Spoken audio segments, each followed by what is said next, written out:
মধ্যরাতে ঠাকুরনগরে বিধ্বংসী আগুন। আগুনে পুড়ে ভস্মীভূত হলো 3টি দোকান, আংশিক ক্ষতি আরও 2টি দোকানে। ঠাকুরনগর রেলগেট এলাকায় মধ্যরাতে বিধ্বংসী আগুনে পুড়ে ভস্মীভূত হলো কয়েকটি দোকান। দোকান মালিকদের দাবি, মধ্যরাতে হঠাৎই পথ চলতি মানুষ আগুন দেখতে পেয়ে তাদের খবর দেয়। খবর দেওয়া হয় দমকলে। খবর পেয়ে ঘটনাস্থলে আসে দমকলের 3টি ইঞ্জিন। প্রায় 2 থেকে আড়াই ঘন্টার প্রচেষ্টায় আগুন নিয়ন্ত্রণে আসে। যদিও ততক্ষণে আগুনে পুড়ে গিয়েছে 3টি দোকান, আংশিক ক্ষতিগ্রস্ত হয়েছে আরও 2টি দোকান। দোকান মালিকদের দাবি, লক্ষ লক্ষ টাকার ক্ষতি হয়েছে।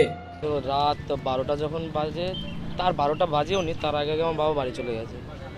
তো তারপরে তো একজন বলছিল রাত যখন 1টা বাজে, যখন আমরা ঘটনাস্থলে আসি তখন একটা আমার কাকার একটা বন্ধু বা কেউ হয় হয়তো, সে বললো যে ওইখানে মানে গোপালদার দোকানের ওই সাইডটায় তো শর্ট সার্কিট হচ্ছিলো। তো কেউ ছিল না, দোকান থেকে সবাই বাড়ি চলে গেছিলো। তো উনি আর কাউকে জানায়নি, অনেক রাত হয়ে গেছে।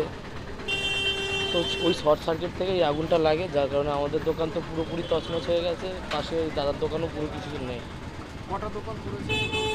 এই আমাদের দোকানটা পুড়েছে, এই দোকানটা পুড়েছে, আর এই দোকানে হালকা একটু ক্ষতিগ্রস্ত হয়েছে। 3টে দোকান পুরোপুরি পুড়েছে?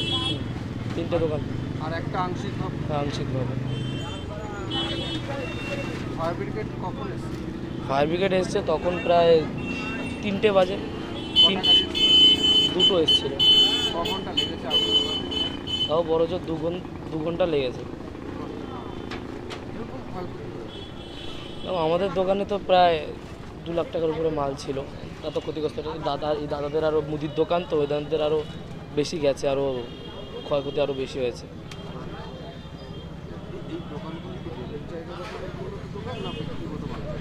এটা রেল জায়গার উপরে। 2টা নাগাদ ঠাকুরনগর রেলগেটের পাশে বিধ্বংসী আগুন লাগে এবং 2:58 আমি খবর পাই। খবর পাওয়ার সঙ্গে সঙ্গে স্পটে আমরা পৌঁছাই এবং ফায়ার ব্রিগেডকে খবর দেওয়া হয়। 12 মিনিটের মধ্যে ফায়ার ব্রিগেড খুব তৎপরতার সহিত গোবরডাঙ্গা থেকে এসেছে এবং তারপরে বনগাঁ এবং হাবড়া থেকে আরও 2টো ফায়ার ব্রিগেড এসেছে। রেল পুলিশ, আমার গাইঘাটার পুলিশ এবং প্রশাসন সকলে তৎপরতার সহিত, এবং আমার সঙ্গে ছিলেন আমার জেলা পরিষদের সদস্য অভিজিৎ বিশ্বাস। তারা সকলে মিলে বাজারে যারা লোকজন ছিল সবাই তৎপরতার সহিত সেই আগুন নেভানোর চেষ্টা করেছে। পুরো 1 ঘন্টা পর্যন্ত সেই আগুন নিয়ন্ত্রণে আনা যাচ্ছিল না।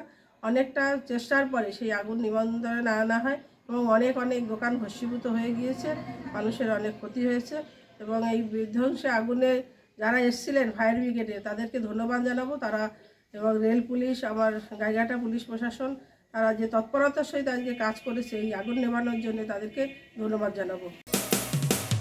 মানুষের পাশে, মানুষের সাথে আমরা আছি এই বাংলাতে। আপনারা দেখছেন সংবাদ শিরোনাম। দেখলেন তো অনেক কিছু, এবার দেখুন নতুন কিছু।